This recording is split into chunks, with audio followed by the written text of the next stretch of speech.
Funding for this edition of Remember Them with Steve Adubato and Jacqui Tricarico has been provided by the New Jersey Economic Development Authority, New Jersey Board of Public Utilities, providing New Jersey residents tools to save money on energy costs.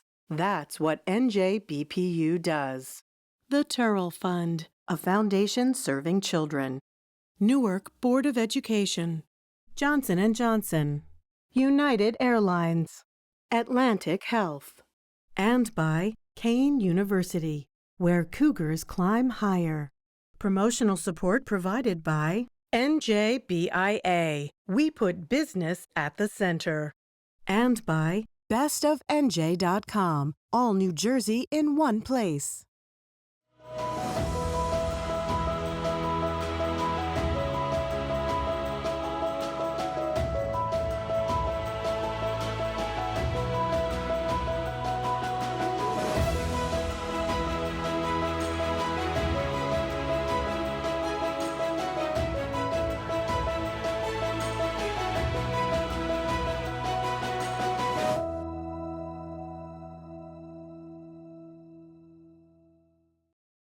This is Remember Them. I'm Steve Adubato with Jacqui Tricarico. Jacqui, the book over my left shoulder is the autobiography of the great Dick Button. People may not know the name Dick Button, but he was in fact the voice of figure skating, made figure skating what it is in this country and also internationally as well.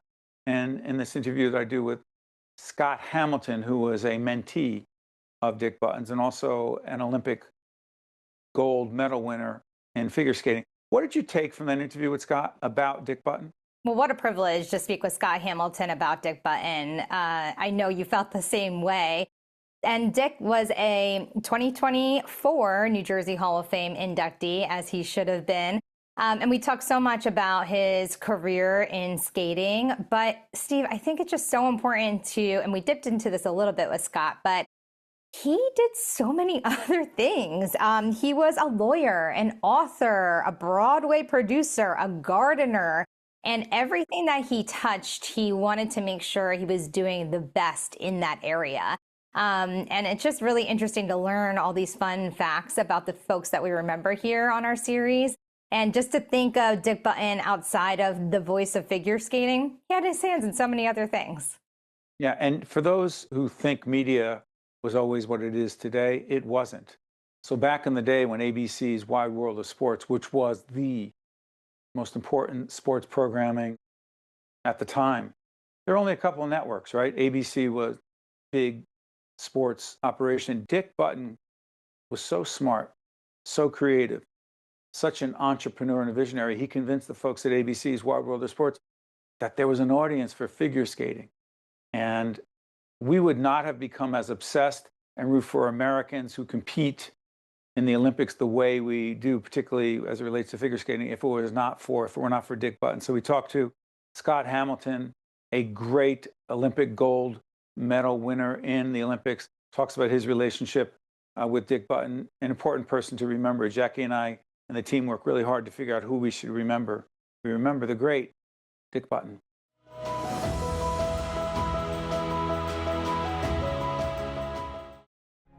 There is no one more synonymous with figure skating on and off the ice than Dick Button.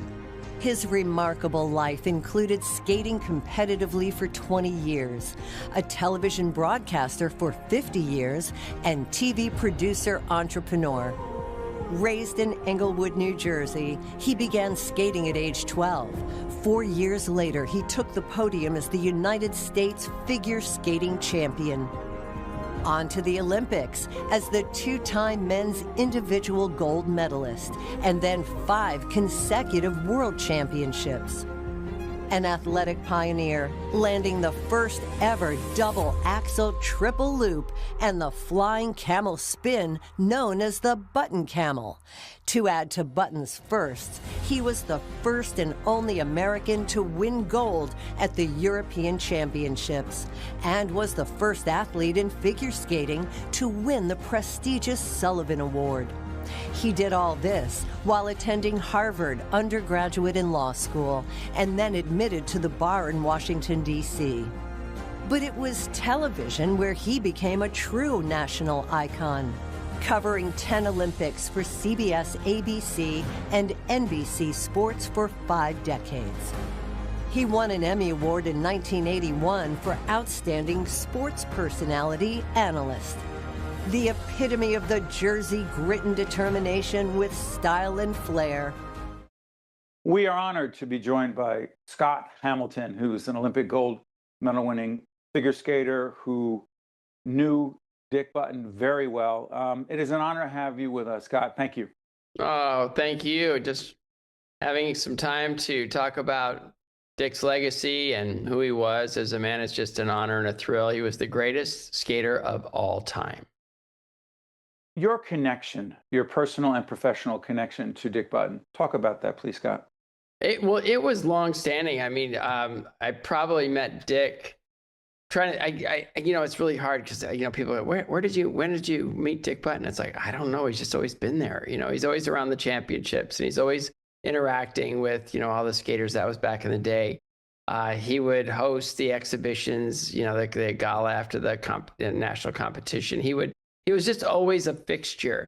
And it's really hard to know when you meet somebody that's that iconic, because it's like some people can think of a moment, but most people I know with Dick just say, I don't remember. He's just always been there, So he was bigger than life, and he was the champion of the sport because he figured out early on that television and skating would get along very well, and he went from everything I've been told is he went to the International Skating Union and owned the rights to the World Championships. Went to U.S. Figure Skating, owned the rights to the television for the U.S. Championships.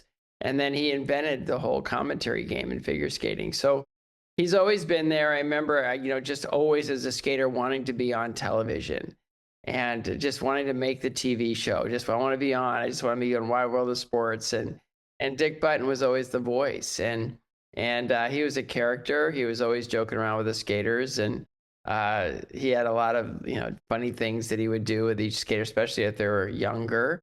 He was just an amazing man who took our sport from really just being an activity to, it's just sort of like a dedicated activity for a lot of these skaters that want to go to the Olympics.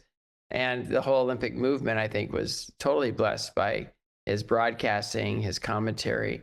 But our relationship, our friendship was, went through him broadcasting me, then me working for him and his different competitions and shows to, a lot of life events, where he had an injury, a head injury, and just all those amazing things that he survived and that he thrived through. And I love his children, and his former wife, Slavka Cahoot, was a skater that I went to Illinois to take from.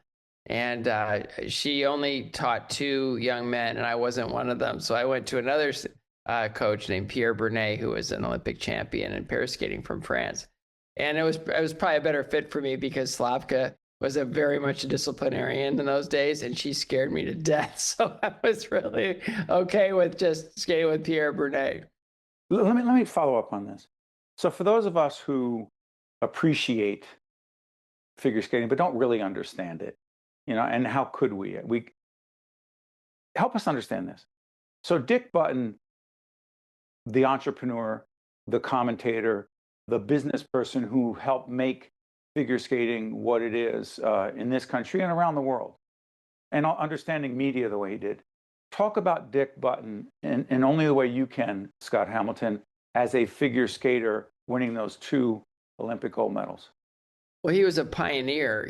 His his coach Gus Lucy was remarkable in bringing him along and understanding how the body worked and how it should work in skating. So Dick was able to really revolutionize the sport by doing things that no one had ever seen before. He was the first one to do a double axel in competition. That's a 2.5. Scott, do us a favor. I'm sorry for interrupting. Go back. When I read the double axel and then the triple, you'll talk about in a second. Explain to folks who barely know how. I'm still working on, staying up on skates. What the heck that really means? So each jump, there's 6 different takeoffs in skating. And all those jumps look alike because they rotate the same and they land the same. Dick figured out a way to rotate more revolutions in the air than anyone else had ever done before. He was about 25 years ahead of his time. So if it weren't for Dick Button, the sport wouldn't look like it does today. So Axel Paulsen was a champion way back, and he figured out that he could do a 1.5 revolution jump that would just revolutionize skating in his time. So it's a forward takeoff, obviously, because every jump rotates and lands going backwards on the right foot. You know, some skaters rotate clockwise, most rotate counterclockwise. So I'm a counterclockwise jumper. Dick Button was a counterclockwise rotating jumper. And he was the first one to do an extra revolution on the axle, calling it a double axle. So that's 2.5 revolutions in the air. You're only in the air for about 0.6, 0.7 seconds. If it's huge, 0.7 seconds. But it's you've got to get in, you rotate those jumps, and then you got to be able to control stopping the revolutions in the air to be able to land with complete control on a toe to edge, outside edge going backwards. And Dick was the first one to do double axle. He introduced triple jumps, which nobody ever thought they would see.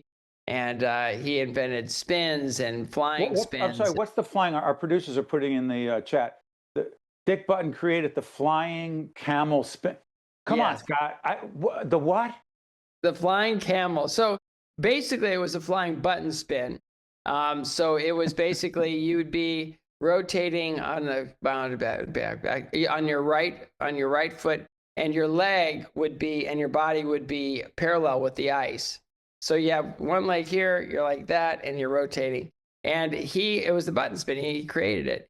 And then when he started doing commentary, he felt weird saying his own name, so he renamed it the camel spin. But it was the button. I guess because there's a hump there where your rear end is. I don't know. Hold on, but wait a minute. Scott, when the first, this is in the 40s, right? Late 40s? Yeah, he had 48 through 52. Yeah, because he retired in 52. So here's the thing I'm curious about. If it had never been done before, Scott, how the heck did the judges know what they were seeing? So they were seeing things that they knew were going to change the game. You know, he was undefeated for 5 years, and he should have probably been undefeated for 6 years. Ulrich Salchow, who's the famous Salchow, jump that everybody talks about. What's a Salchow?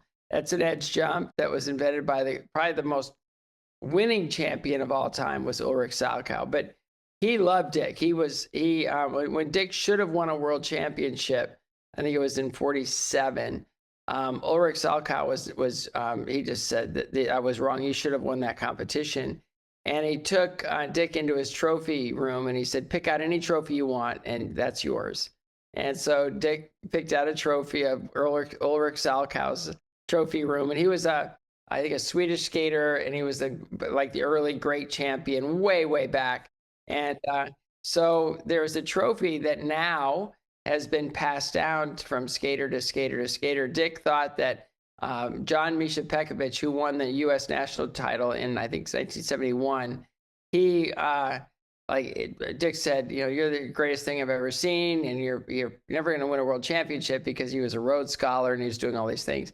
So he awarded him this Salchow trophy.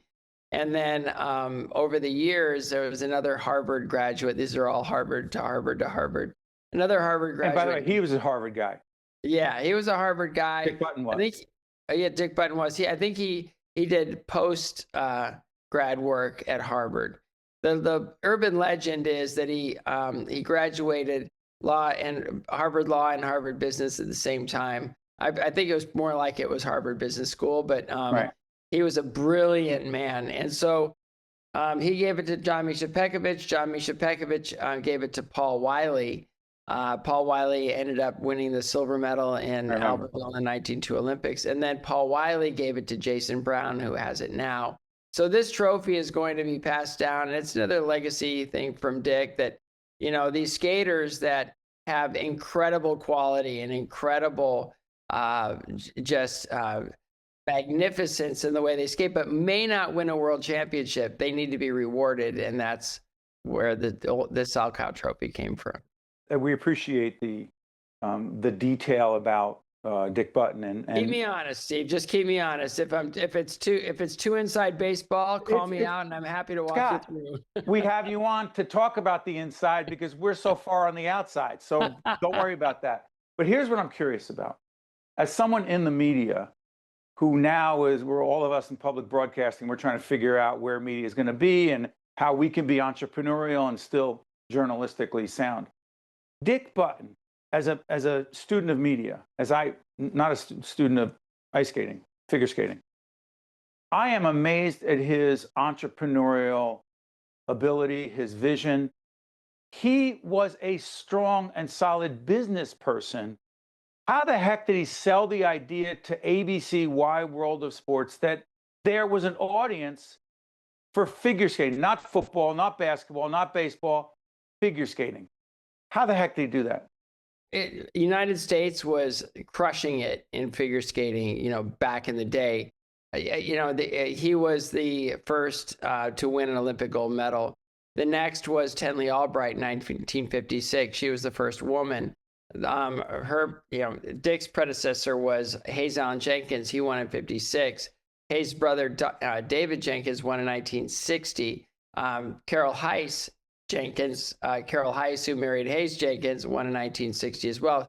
So all of us, and Dick got the Olympic, he was a broadcaster in the first televised Winter Olympic Games, which was 1960 in Squaw Valley. And he was the commentator. He was doing all the interviews rink side. And this was an Olympic sport. The Olympics were going to be telecast. And it was a lot easier to telecast figure skating than it was a downhill at that time, because just all the cameras and syncing and doing all the things just down there. And, I would imagine back then, and I'm guessing now, so please forgive me, that all of that was done on film and then televised. I don't know if it was done on videotape, but it just was. Dick understood that he loved skating. He knew that there was something there. There was something to mine. I mean, he was such a huge star. When he came back from his second Olympic gold, there was ticker tape parades, and there was all this hoopla, and he was just recognized and celebrated. And a lot of skaters would go and try to build a professional career. That was sort of the normal path when I was skating. A lot of that was created by Peggy Fleming, who Dick brought. Was she 72? I'm not sure what. What were you, Scott? Help folks understand. No. Peggy Fleming was at 1968. I thought you were asking me her age, and I would never. No, I was not. That. No, I'm not going there. So she was 68, and you were. Give us your. It was Peggy Fleming was 68, Dorothy Hamill was 76, and I was 84. I was next in 84. To what extent did Dick Button raise the bar and the standard of excellence for U.S. figure skaters? He was the original torchbearer. He was the one that sort of revolutionized the sport, and skating became popular, I think, in many respects because of him. Every Olympics there was this huge bump in learn to skate, and all these people wanted to learn how to do what they saw in the Olympics, and it's always been very important. And he knew that his voice carried a lot of weight. He was very descriptive in his criticism. There were certain things that were just peeves that he just was not going to let go. If a skater was in the wrong position, let's say they didn't complete a line with their hands, or their toe was turned down in a certain move, he'd say, "Turn it up, dear, turn it up." And then he would always have on the air, and they couldn't hear him obviously, but always. I'm sorry for interrupting, Scott. When you heard afterwards his commentary about you, how much you revered him, and by the way, Scott Hamilton accepted the New Jersey Hall of Fame. You are, in fact, the person receiving that on his behalf. Yes. I just want to be clear. So the connection is personal, professional, all of it. How the heck did you deal with his commentary and criticism of you when you heard it? It was so easy. If Dick saw something he didn't like, he would always be complimentary if you did things well. Like, there was not going to be one of these things where he's just looking for bad things. He always would, reward you. He liked the way that I would I would kind of put my more difficult elements throughout the program instead of front loading them when I had, like a lot of stamina. It's harder to do those jumps at the end of the program. And he always recognized that. But there were certain things they didn't like. And, for me, I was just competitive enough to say, all right, thank you, Dick. I look upon that as constructive and healthy criticism. You'll never be able to say that about me again. So, it was all those years that Dick, would do my commentary, and it was 78 and 80, 81, 82, 83, 84. Every year he would have something that he wanted to point out that was a weakness in my skating. And I would always say, he's never going to be able to say that again. So my job, ultimately, when I was skating, was to shut Dick Button up. To watch more Remember Them with Steve Adubato and Jacqui Tricarico, find us online and follow us on social media. At the New Jersey Board of Public Utilities, affordability is always top of mind. We offer a variety of energy assistance and other programs to help New Jersey residents reduce their energy use and save money. The Community Solar Energy Program delivers immediate electric bill savings to all subscribers regardless of income. And our free Comfort Partners program helps qualified residents save money and make energy efficient upgrades. We work to put affordability within reach for New Jersey residents.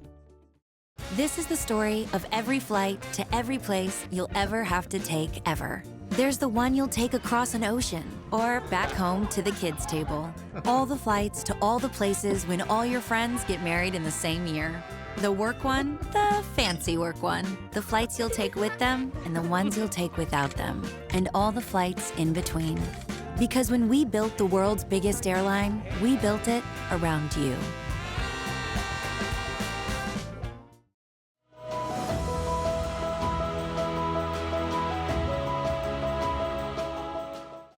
The judges or the judging in the Olympics is always an issue, and this is beyond the Dick Button conversation. Help us, again, outsiders, understand this. How subjective is judging? Less than ever. Because? Well, it used to be a 6-0 system, so a judge would, they'd hold up their marks, 5'9", 5'7", 5'6", 5'9". Six is the highest. 6 is the perfect score is 6.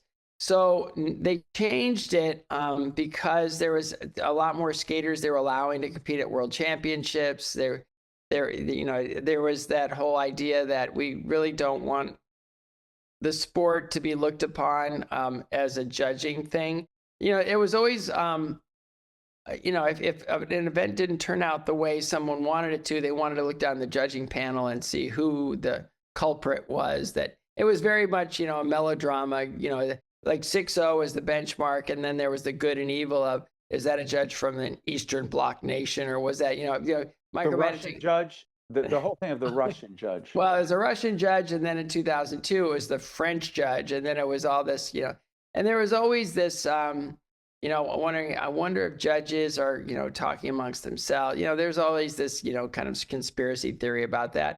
But generally, after the 2002 Olympics, where a Russian team won the gold medal over on the night a superior Canadian team, that's where, everybody was like, okay, something's got to be done about this because it isn't right. Was it political? It was alleged to be political. What do you think?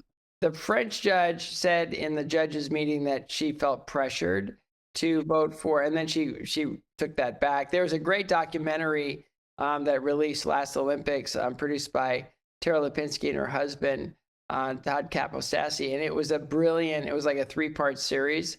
It was amazing how they went deep, deep, deep into all of it. And basically what they decided out of that sort of scandal was that they were going to change the way skating was judged to be more of a merit-based system. So if you do a difficult jump, there's a point value attached to that jump. So on the technical side, you can build points by doing the most difficult program.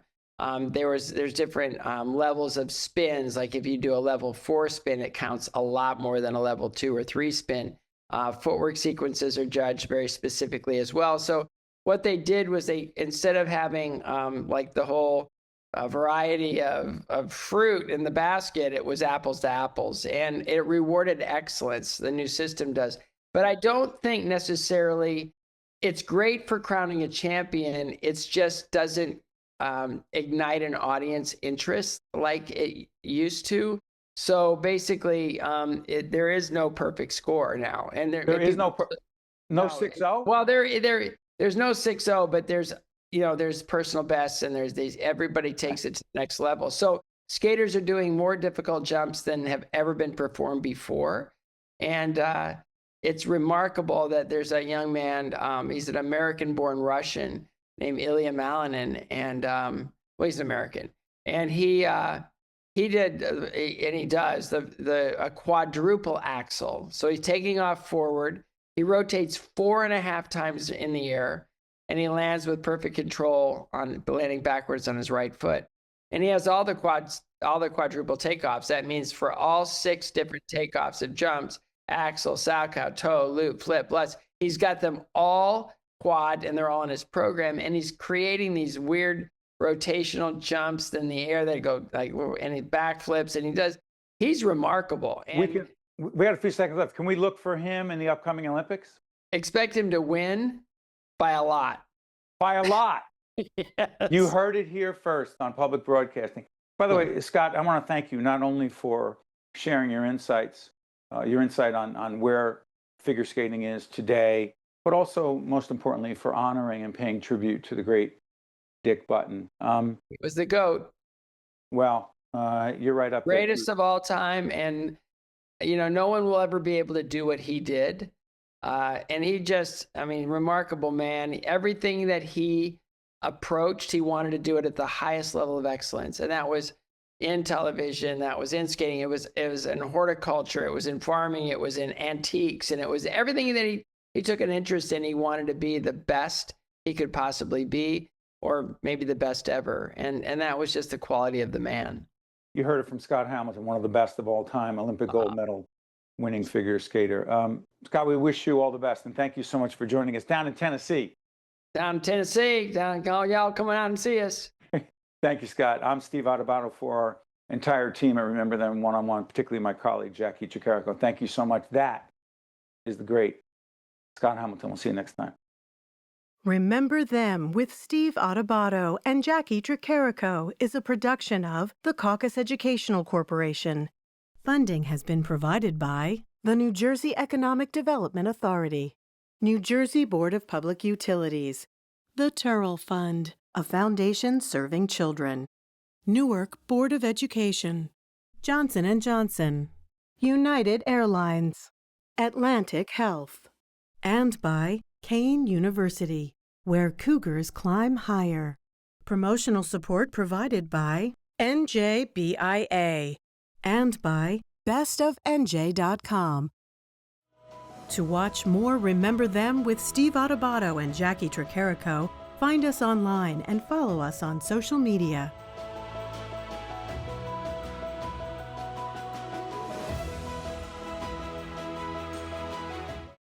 At the New Jersey Board of Public Utilities, affordability is always top of mind. We offer a variety of energy assistance and other programs to help New Jersey residents reduce their energy use and save money. The Community Solar Energy Program delivers immediate electric bill savings to all subscribers regardless of income. And our free Comfort Partners program helps qualified residents save money and make energy efficient upgrades. We work to put affordability within reach for New Jersey residents. This is the story of every flight to every place you'll ever have to take ever. There's the one you'll take across an ocean or back home to the kids' table. All the flights to all the places when all your friends get married in the same year. The work one, the fancy work one. The flights you'll take with them and the ones you'll take without them. And all the flights in between. Because when we built the world's biggest airline, we built it around you. Hi, I'm Dr. Jones, and I'm encouraging all women 40 and over to schedule their mammograms. Mammograms detect breast cancer early when it's easiest to treat. As a woman of color, I know the incidence of breast cancer, including the most aggressive type, triple negative, is higher for us, and we are often diagnosed later when treatment is more difficult. So it's important to start annual screenings at age 40. Please don't skip your mammogram. Schedule yours today and ask all the women in your life to schedule theirs.